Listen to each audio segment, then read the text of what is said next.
A gentleman commented on one of my videos that was regarding identity death and the importance of going through that process. And he mentioned to me that he's 38 years old, and only now has he really just come to terms with how much of his life was just performance-based, adopting ideas that were never really his and running with them. And he was feeling what I took from the comment, a feeling of regret, and that time has been wasted. And if it's even worth participating in shadow work now. Has that ship already sailed, and is it over for him? And as I read that, I thought, you know what, if he has this concern and he voiced it in the comment sections, I thought that there's many out there who are experiencing the exact same thing silently. And so today what I want to do is I want to go over how you coming to terms with this new reality in, let's say, a later age, how it's actually your superpower. The first biggest advantage that you have is actually something that most men think is a weakness as they're starting to get older. And that's that the ego is beginning to get weaker or more fragile. They're finding they're crying more and experiencing certain emotions that they never really felt before. Meanwhile, you see the younger gentleman, or even yourself, you remind yourself when you were younger, how you were a lot more resilient and strong. But here's the advantage you have, the secret power. What you're experiencing as you thinking the ego is becoming broken and fragile is actually an expansion of the ego. So I run a jiu-jitsu academy.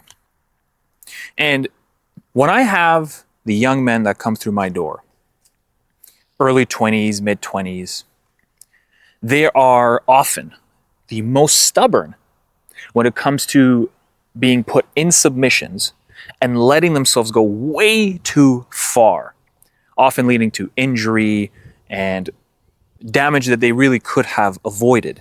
Being tapped is seen almost like a failure, that it symbolizes this grand narrative that they are not worthy, they're not good enough.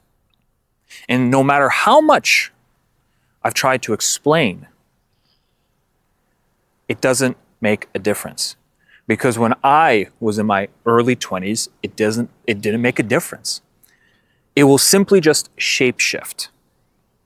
If the ego says at first, I'm not tapping because I just want to test myself. If you try to pin that down and explain it, the ego will start to feel compromised, and it will shift and change its objective. It'll say, well, no, it's actually about, being successful and winning. And if you pin that down, so on and so forth, it will shift. However, someone who comes in and trains and they are in their early to mid 30s, perhaps even in their 40s, they almost at the base value do not have these same struggles. Of course, when you're injured, when you're older, it's harder to recover. Those play an impact. But the overwhelming reason as to why they're able to tap when they're in submissions a lot earlier is because the submission is not symbolic to anything about who they are. His innate value is not linked to his performance on the mat.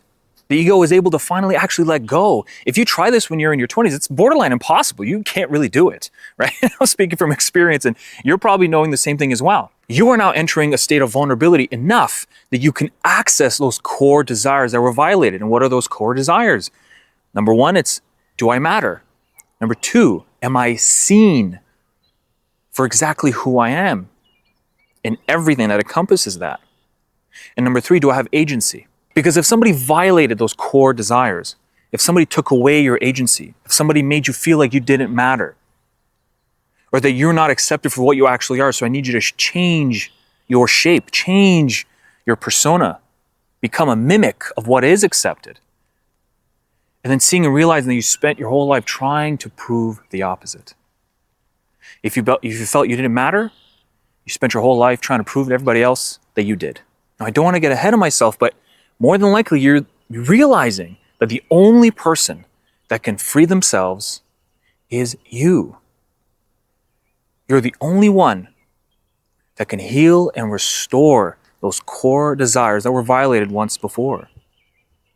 And that, by the way, down below, join my waitlist, because inside of my free community, where I'm developing my entire sovereign integration system to do exactly that, to identify the core desires that were violated, figure out how your patterns have grown from there, the coping mechanisms, the personas, and then using the tools that I've developed over many years on myself and now done for many men to heal it, to heal and then integrate the aspects of yourself that you've rejected and thought wasn't good enough, but then also the parts that you felt maybe you couldn't even be, but that you actually are.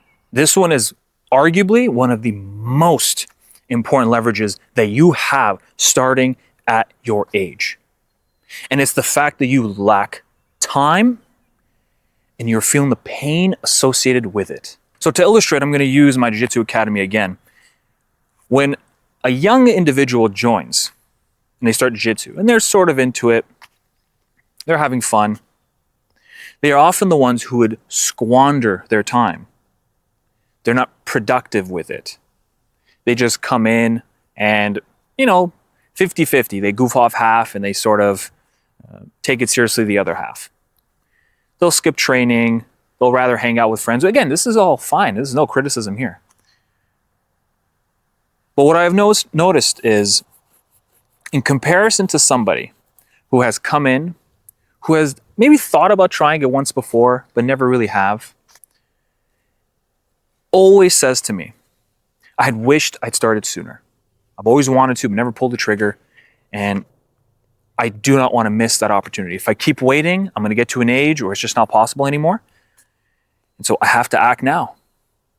And it is that feeling of regret that he has, that pain that's associated, that's allowing him to actually now take action, seize the moment, begin his training journey, and actually go and jump in and have fun, make new friends, and learn something new. Regret and the pain of it can be alchemized, turning it into this source of power that then you act out with courage to face your past, because you need to grieve what was lost. And it's good to say not to have regrets or anything like that, of course, but you and I both know there is an absolute truth to the feeling of regret. You know if perhaps you've wasted your time. You know perhaps if maybe even if you were productive and successful, it wasn't really your success. And there needs to be some time for you to grieve. It is only when you get into that state where you're mourning that loss of time that you can actually finally come out of it with a new pair of glasses. And you're ready to actually look at this opportunity, look at this moment and say, well, you know what? The second best time to plant a tree is right here and right now. Turning a once painful memory into inspiration, wisdom, and a path towards your sovereignty.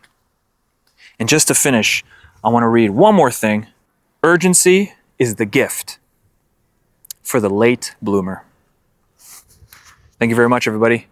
And I will see you on the next episode. And don't forget, click that link down below and join the waitlist.